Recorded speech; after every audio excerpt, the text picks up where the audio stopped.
Grey હેરિસે શું તુફાન મચાવ્યું છે બસ.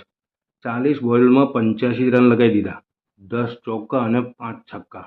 UP વોરિયર્સે હેરિસને release કરી હતી, રિટર્ન નથી કરી, એનો બદલો લીધો હોય ને એવું લાગે છે. એવી મારતી હતી કે વાત છોડી મેલો. 143 રનનો ટાર્ગેટ જાણે રમત હોય ને એ રીતના ચેઝ કરી નાખ્યો. ફક્ત ને ફક્ત 12 ઓવરમાં બેંગ્લોરે 143 રનનો ટાર્ગેટ ચેઝ કરી નાખ્યો, જેમાં ગ્રે હેરિસે 85 રન બનાવ્યા 40 બોલમાં અને સ્મૃતિ મંધાનાએ 47 રન બનાવ્યા 32 દડામાં.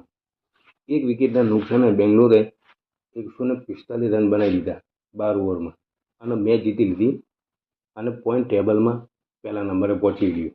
વાત કરીએ યુપીની, તો યુપી વોરિયર્સે 50 રનમાં 5 વિકેટ ગુમાવી દીધી હતી અને તો આથી લાગતું હતું કે ઓછામાં ઓછા 70-80 રન બનાવશે યુપી વોરિયર્સ.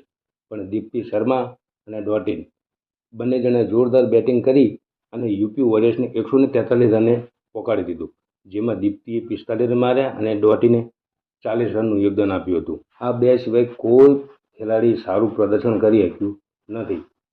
એના કારણે જ યુપી વોરિયર્સ બીજી મેચ પણ હારી ગયું. અને વાત કરીએ બેંગ્લોરના બોલરોની, લોરા બેલે 4 ઓવર નાખી છે, 16 રન આપી અને 1 વિકેટ લીધી.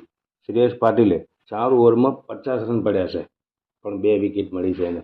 ડી ક્લાર્ક 4 ઓવરમાં 28 રન, 2 વિકેટ લીધી છે. હેરિસે 1 ઓવરમાં 32 રન માર્યા છે ડોટિનની. પરમ દિવસે ને રાણાને પડ્યા હતા 32 રન અને આજે ડોટિને મારી દીધા છે 32 રન એક જ ઓવરમાં. હેરિસ કો નાખો, યુપીએ એને રિટર્ન ના કરીને એનો બદલો વારી લીધો. હર ચોક્કો અને છક્કો માર્યા પછી એનું સેલિબ્રેશન કેવું હતું, જોયા જેવું હતું. અને હેરિસને મેન ઓફ ધ મેચ જાહેર કરવામાં આવ્યા છે.